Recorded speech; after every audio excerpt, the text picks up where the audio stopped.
Halo, selamat pagi. Halo, selamat pagi Pak. Saya dengan Endang.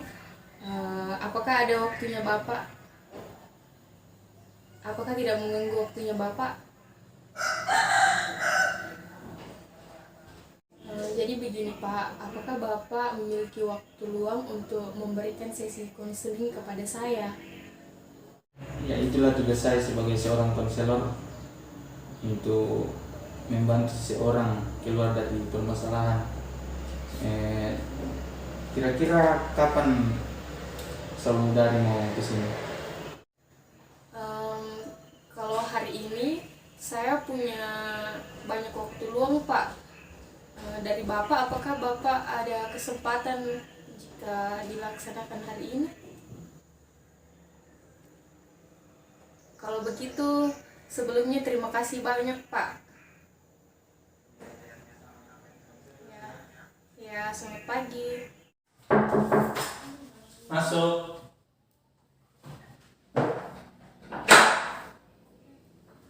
Ya, silakan masuk. Selamat siang Pak. Selamat siang. Silakan duduk. Terima kasih. Oh, dengan saudari Endang ya? Ya, betul sekali Pak. Oh, kalau boleh tahu, Endang dari mana ini?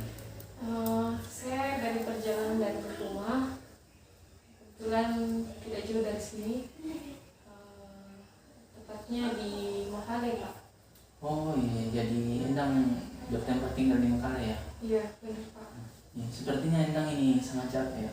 Saya ambilkan minum dulu ya. Hmm, Tidak usah Pak, tidak usah repot-repot. Tidak apa-apa, tidak apa-apa.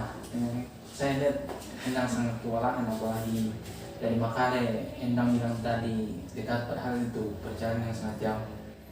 Tunggu sebentar ya, saya ambilkan minum dulu.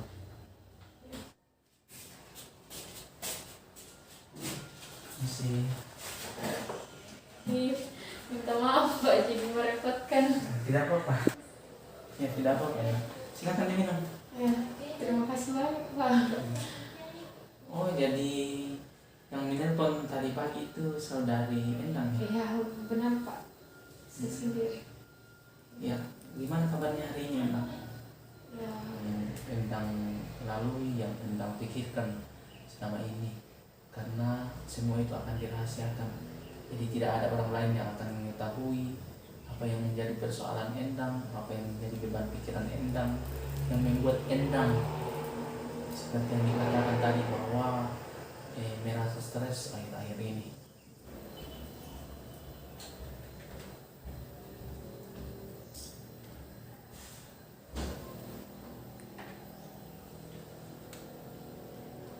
bolehkah saya simpan di tempat lain Pak? Tapi Apa? dia nanti tersinggung. Silakan, silakan.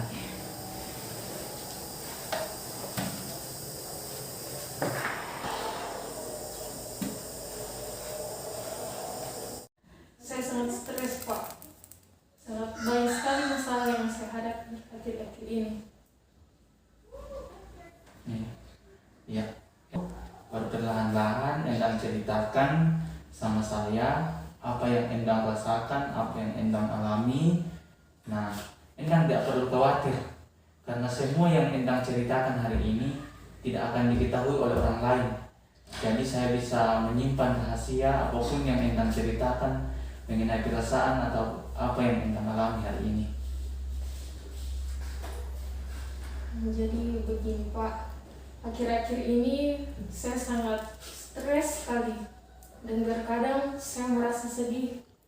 Begitu juga ketika saya sedang mengerjakan tugas, kadang saya menangis sendiri. Meskipun saya sudah berusaha menenangkan diri saya, berusaha untuk melakukan hal-hal yang menurut saya bisa menghilangkan kesedihan itu atau rasa stres saya, tetapi tetap saja saya merasakan kesedihan itu. Kesedihan itu saya rasa tidak pernah hilang. Jadi selama ini Endang terkadang merasa sedih itu ketika Endang sedang mengerjakan tugas ya. Iya Pak.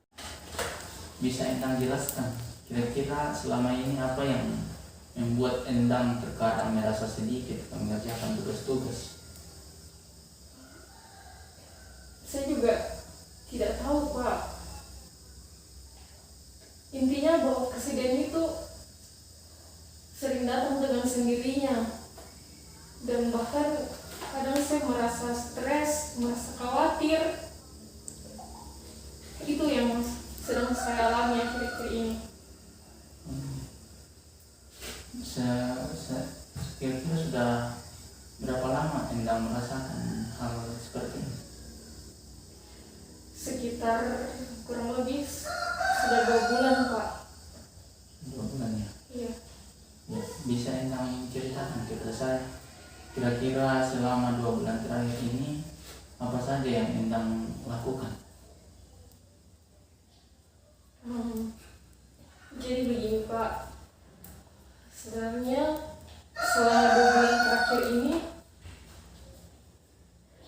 saya sedang mengikuti banyak kegiatan di luar kampus seperti kursus keyboard, dan juga saya bekerja di salah satu kontrak HP di Makale. Dan kegiatan-kegiatan yang saya lakukan ini justru banyak menyita waktu saya, karena saya kadang lebih fokus dengan kegiatan-kegiatan saya di luar kampus daripada tugas-tugas saya di kampus. Karena kegiatan-kegiatan ini terkadang saya berpikir bahwa saya tidak memiliki waktu untuk istirahat, untuk tidur siang, untuk bermain dengan teman-teman. Tapi di sisi lain, saya selalu berusaha mengerjakan sesuatu dengan maksimal. Saya tidak mau mengecewakan orang-orang yang telah mempercayai saya. Saya ingin menjadi karyawan yang baik, kinerja yang baik dalam pekerjaan saya. Tetapi di sisi lain saya juga ingin menjadi seorang pelajar yang dapat menyelesaikan tugas-tugasnya dengan tepat waktu. Karena hal ini, saya terkadang merasa stres dan saya tidak tahu harus bagaimana. Lalu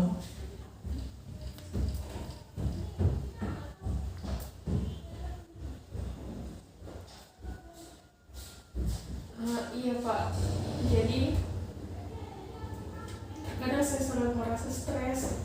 Saya sering mengurung diri, saya sering menangis sendiri karena tugas-tugas yang biasa selalu datang bersamaan. Inilah yang membuat saya berpikir bahwa apakah ini salah saya yang menerima semua tugas tanpa memikirkan kuliah saya, melakukan segala pekerjaan tanpa mengedepankan tugas-tugas saya dari kampus. Dan ini sangat menjadi beban pikiran saya. Semua tugas harus dikumpulkan dengan tepat, dan di sisi lain pekerjaan saya menuntut kinerja saya dengan baik.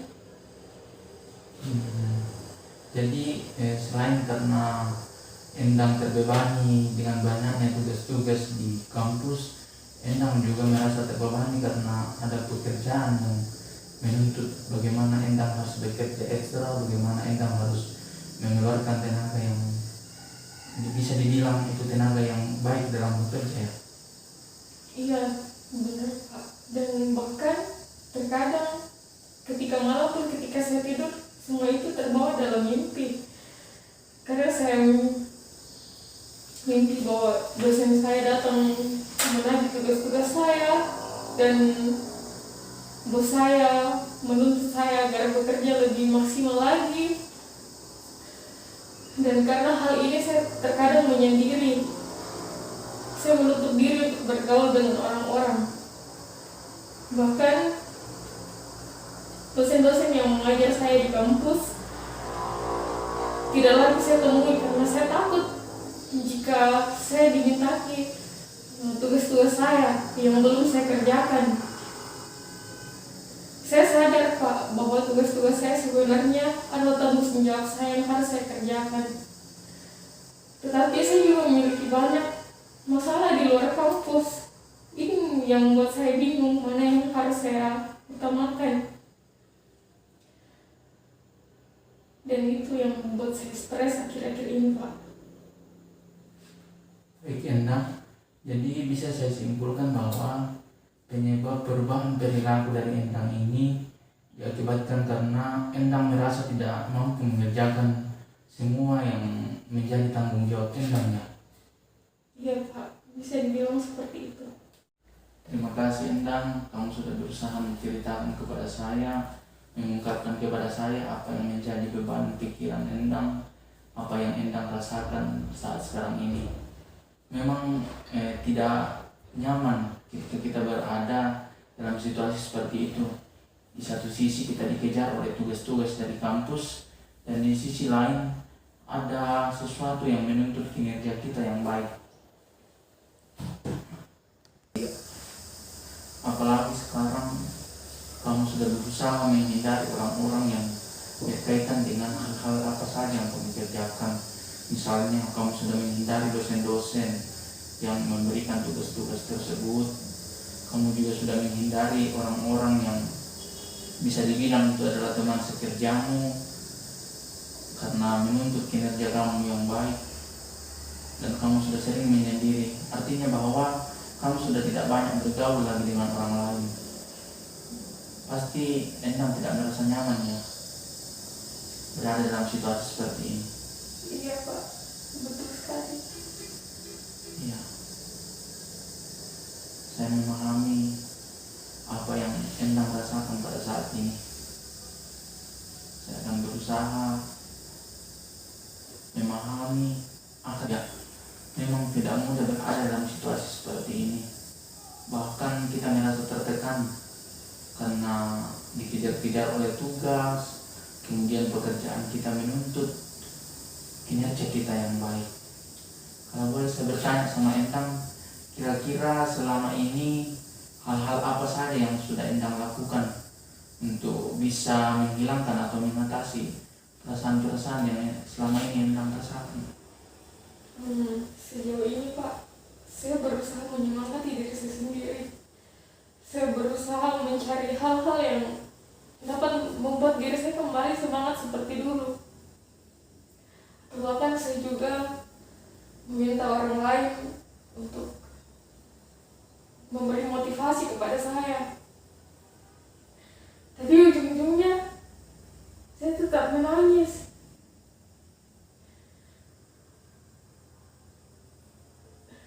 Bahkan saya sering sekali menyendiri dan takut bertemu dengan orang-orang.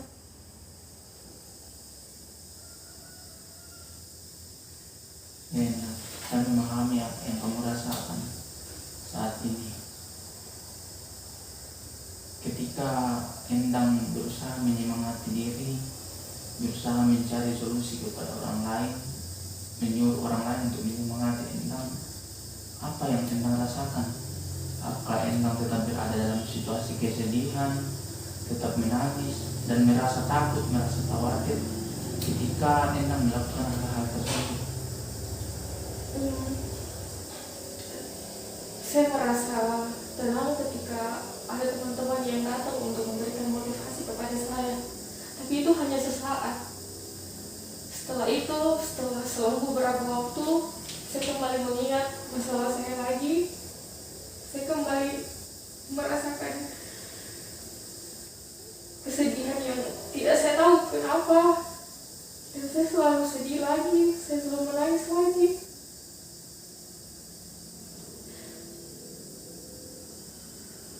Dan kadang saya menutup diri dengan orang-orang di sekitar saya, sehingga terkadang orang-orang di sekitar saya berasumsi bahwa saya sudah banyak berubah, kehidupan saya sudah jauh berubah dari yang sebelumnya.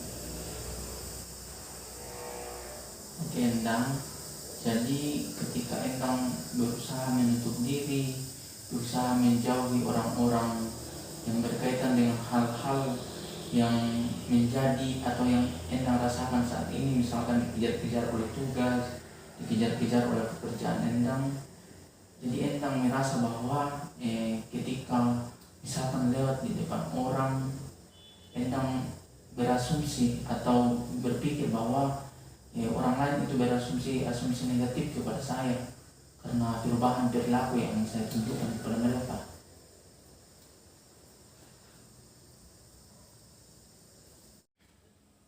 Iya Pak, jadi ketika saya bertemu dengan orang-orang di sekitar saya, kadang saya berpikir bahwa mereka berasumsi negatif tentang saya terhadap perubahan sikap yang selama ini terjadi pada saya. Ya baik, Endang.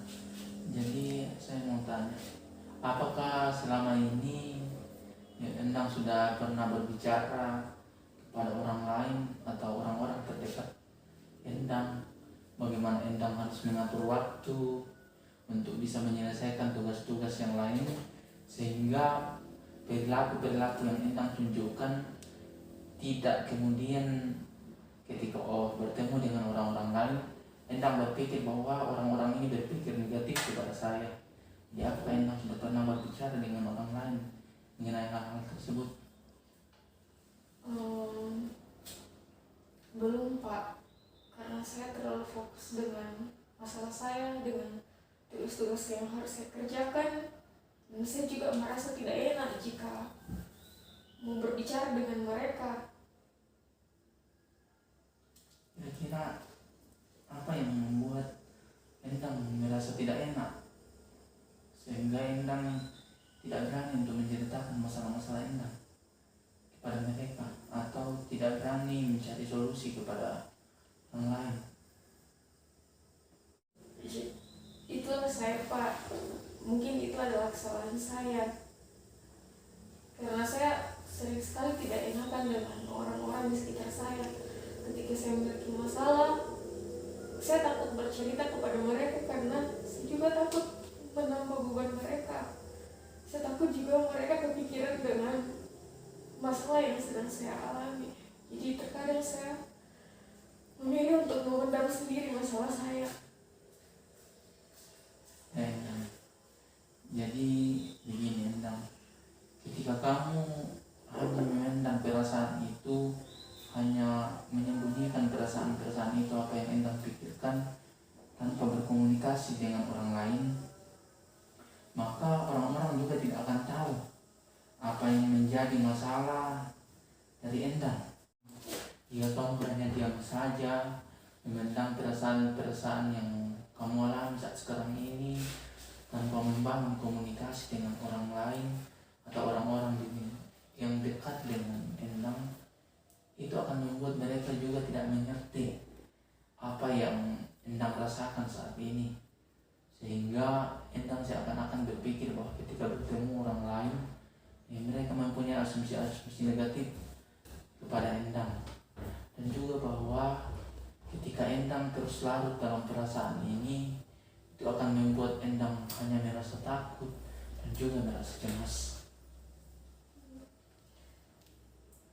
Iya Pak, jadi itulah kesalahan saya. Saya terlalu menutup diri untuk masalah-masalah yang saya alami, karena itu yang saya bilang tadi, saya takut jika mereka juga merasakan apa yang saya rasakan, mereka juga kepikiran, mereka juga terbebani. Iya Endang, jadi saya mau katakan bahwa kamu juga itu berhak menyampaikan persoalan-persoalan atau masalah-masalah yang kamu hadapi saat sekarang ini, karena dengan berkomunikasi dengan mereka, mungkin saja Endang bisa mendapatkan solusi darinya. Endang bisa mendapatkan hal-hal yang bisa, misalnya Endang sudah bisa mengatur waktu untuk menyelesaikan tugas-tugas yang Endang mau kerjakan. Iya Pak. Karena berkomunikasi dengan orang lain juga itu adalah sesuatu hal yang penting untuk kita lakukan. Karena dengan membangun komunikasi dengan orang lain, akan ada hal-hal yang bisa saja kita temui di dalamnya. Iya Pak, saya menyadari itu juga bagian dari kesalahan saya yang tidak akan dapat membawa saya keluar dari kesalahan saya, tapi justru dapat menambah masalah saya. Nah, itulah Endang. Jadi kamu juga harus bisa melatih diri untuk lebih bersikap asertif lain. Karena dengan bersikap asertif, mungkin saja orang-orang yang Endang ajak untuk berkomunikasi, Endang temani untuk meluangkan waktunya untuk menceritakan semua permasalahan-permasalahan yang Endang alami, mungkin saja orang-orang itu bisa membantu Endang untuk bisa menemukan solusi-solusi apa yang bisa Endang tempuh dari setiap permasalahan yang Endang alami. Kan tidak ada salahnya kalau kita membangun komunikasi dengan orang lain, apalagi ketika orang itu mau mendengarkan hal-hal yang membuat kita tertekan, membuat kita stres. Itu Endang. Iya Pak, saya akan berusaha untuk bersikap asertif agar saya tidak menjauhkan diri dari orang-orang di sekitar saya, agar saya bisa lebih terbuka kepada mereka, agar saya mendapatkan solusi dari masalah-masalah saya, sehingga saya tidak lagi merasakan stres, saya merasa tertekan, dan lain sebagainya. Iya Endang. Jadi itu yang harus kamu lakukan. Yang harus kamu lakukan dalam kehidupanmu dalam menghadapi setiap permasalahan yang kamu hadapi. Ingat bahwa tidak ada masalah yang akan ada selamanya. Jika Endang tergerak untuk mencari solusi, jika Endang tergerak untuk membangun komunikasi dengan orang lain, dan saya sangat menghargai kehadiran Endang di tempat saya di sini, sudah hadir di sini untuk bisa bercakap-cakap dengan saya, untuk bisa mencari solusi apa saja yang Endang bisa tempuh dalam menghadapi setiap persoalan yang Endang hadapi.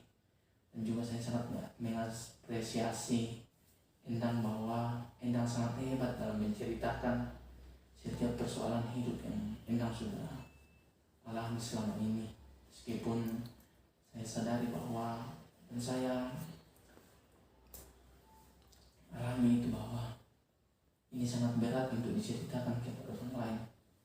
Tapi apresiasi saya kepada Endang bahwa Endang begitu terbuka menceritakan setiap persoalan-persoalan yang Endang alami sekarang ini.